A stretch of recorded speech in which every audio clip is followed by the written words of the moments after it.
in the beginning. All was vast and formless as the void. But the void was not formless.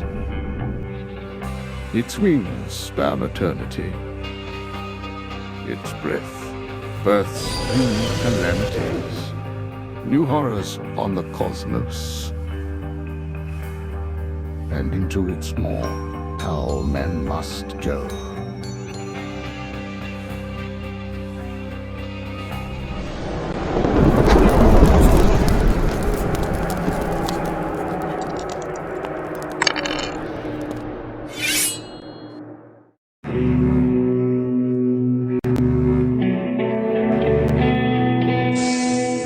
Welcome back to today's build. I'll be your guide to this wonderful game we all love. Let's get started. Today's deck was my very first Magic deck, though both it and I have leveled up since then. Its commander is the Ur-Dragon, and this is Ur-Devastation.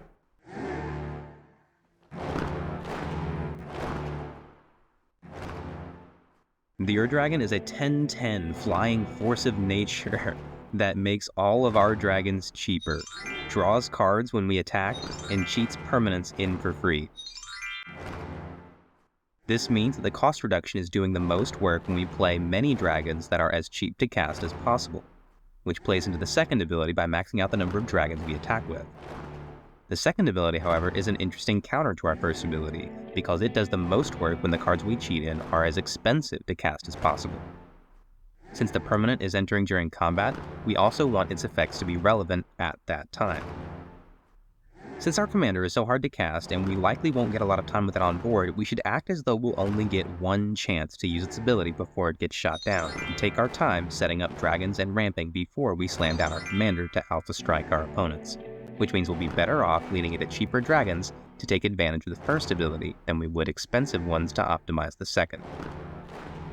Like Merkle, since our commander is expensive to cast, we'll be ramping a lot, but that also means it's very easy to spew our hand onto the field and overcommit while running out of gas, so we also need to put a high premium on card draw for the deck. There are a lot of dragons to choose from, all of them, in fact, since the Ur-Dragon is all 5 colors. So let's recap what we're looking for in our cards with a special emphasis on the kinds of dragons we want to prioritize. Meanwhile, we want our high-cost cards to be permanents that can still impact the board if they enter mid-combat.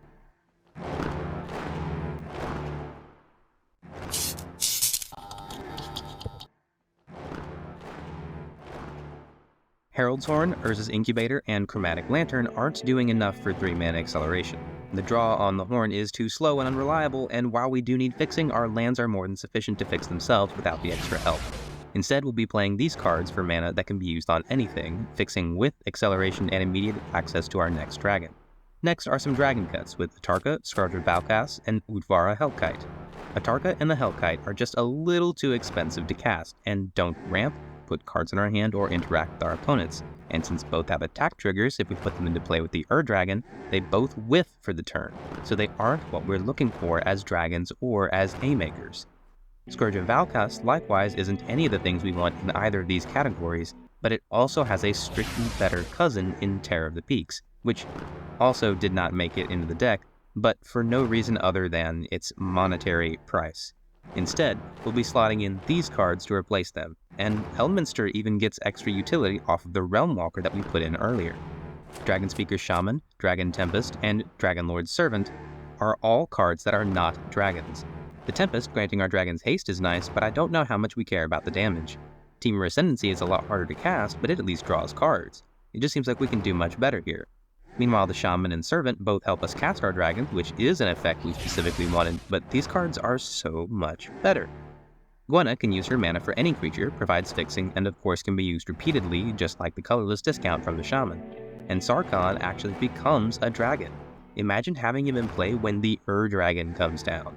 Now, we have 2 Ur-Dragons, and one of them doesn't have summoning sickness.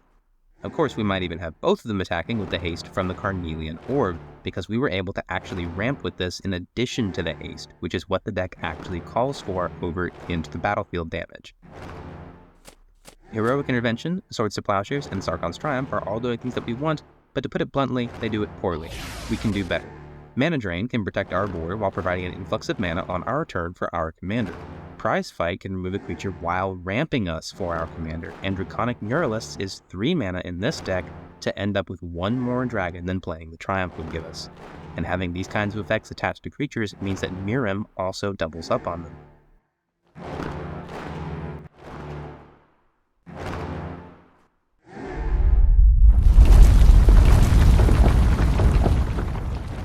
So what do our lands look like?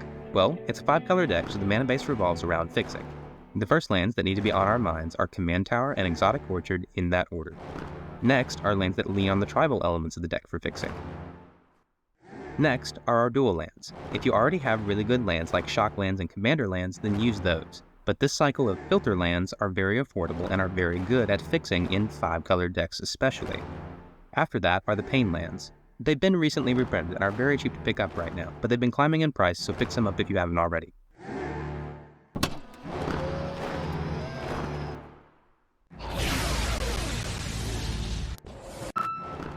So what's our timeline?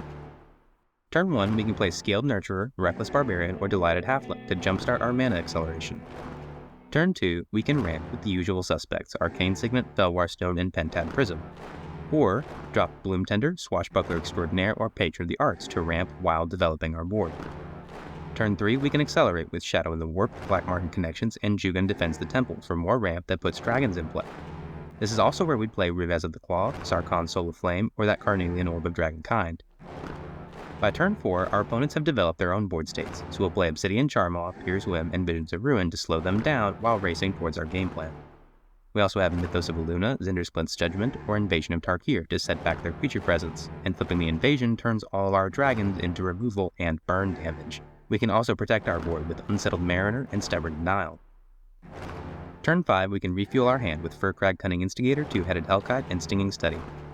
Then, we'll play Hellkite Courser, Mirim Sentinel Worm, and Tiamat to refill our hand with dragon cards. Turn 7 is our target for the Ur-Dragon. In playtesting on Moxfield, I actually only ever got it down earlier than this on turns 5 and 6, but a commander game usually has a few speed bumps if we're taking that long to get to our commander, so we'll be banking on 7. With the Ur-Dragon in play, we attack immediately and draw cards, and slam down any of these heavy hitters that can make an impact during combat, and Zergo and Ojutai can even let us reuse our earlier Hellkite Courser or other Enter the Battlefield effects, while Blast Furnace Hellkite closes out the game. This deck is a masterclass in multitask. Nearly all our cards are advancing our goals and disrupting our opponents in more than one way, all at the same time. Because of the heavier mana costs involved, we'll never win before turn 6, but this is a top performer on all other turns before and afterwards.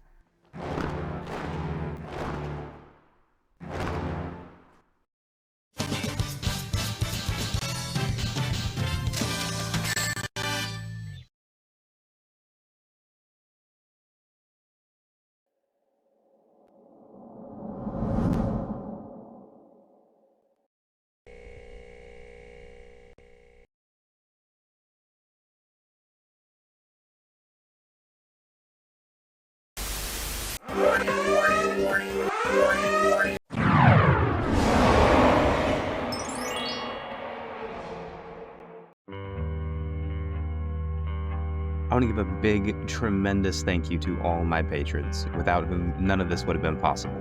I'm really excited to bring more of these kinds of videos to you all, and I'm looking forward to the future. I've got so many cool ideas in the pipeline, and I'm really excited to show them all. Until next time.